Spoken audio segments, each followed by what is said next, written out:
So now we've got two questions for Nick. These are actually very, very relevant questions. The first one arises more often than we think, right? And it does have to do with the supply of services to a property. So you're speaking about your water and electricity and how these are supplied and what happens if they're not supplied and whose responsibility is it and what the recourse is. So in this instance, there's a tenant and he's actually behind in his rent. So that's a big one. A tenant that's behind. So it's not an innocent tenant. And he's coming to this with blood on his hands to a certain degree. And now he owes the landlord 44,000. Now the landlord, and then this is an arrear rent. Now, the landlord hasn't paid the municipality, and the municipality came and disconnected their electricity.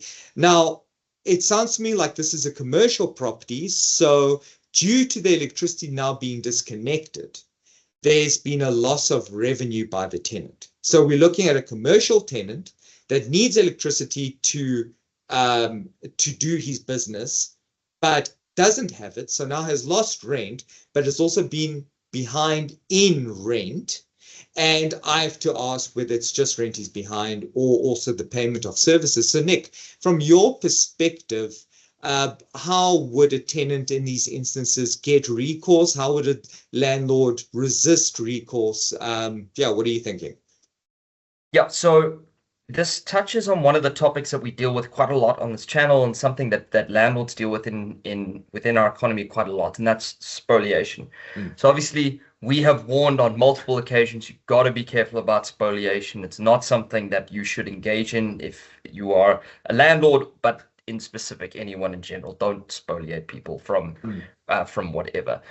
And this is a circumstance where utilities have been terminated. The landlord's position is, well, they're not being paid, so they're not able to service the account that is being sent to them by the municipality in the circumstances.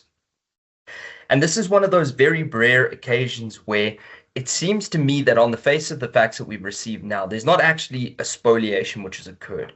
So remember, spoliation is the unlawful taking of the law into your own hands. Okay, you take the law into your own hands and you dispossess someone of something.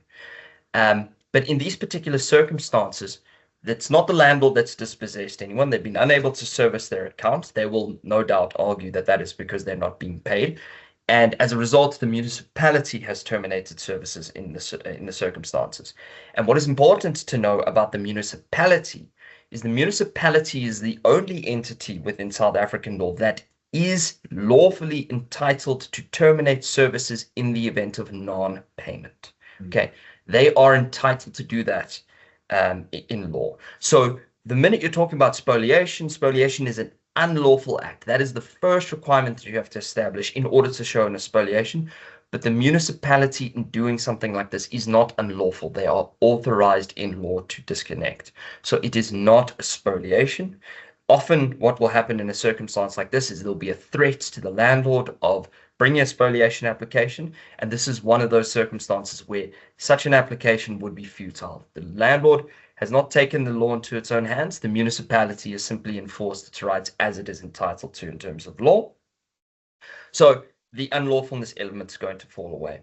In respect of a loss of income, it's going to be very difficult for a tenant to show loss of income because they're coming to the table in a position where they have caused this loss of income. If you have failed to uphold your own obligations to pay your landlord, which has resulted in the services of a particular premises being terminated, you are the one that is causing the problem. The landlord's got no obligation to pay you the electricity so that you can derive an income. Okay, they've got no obligation to hold up your company in order for you to derive an income. So I simply don't see an argument like that going far at all. And then there was one other element in terms of this question where it was mentioned that the lease agreement is coming to an end at the end of this month, at the end of March, and the tenant is now threatened that the deposit that's been paid in terms of this commercial lease agreement has to be refunded to them because now they are coming to the end of the lease term and they are about to move out of the premises. So just a note on deposit. Remember, A deposit in terms of a lease agreement is paid to the landlord to hold in security for the non-performance of the tenant of any payment obligations in terms of the lease agreement. So often what that deposit is used for is reinstatement of the premises to fix up things that might have broken during their occupancy, but that is not what its purpose is. That is simply a use that it can be used for. The deposit is there to cover any obligations that the tenant does not fulfill during their occupation of the premises. So if you are holding a deposit and a tenant has not paid rent or utilities or anything like that, the landlord is perfectly entitled to use that deposit to appropriate it towards those particular amounts that are outstanding and also reinstate the premises as well.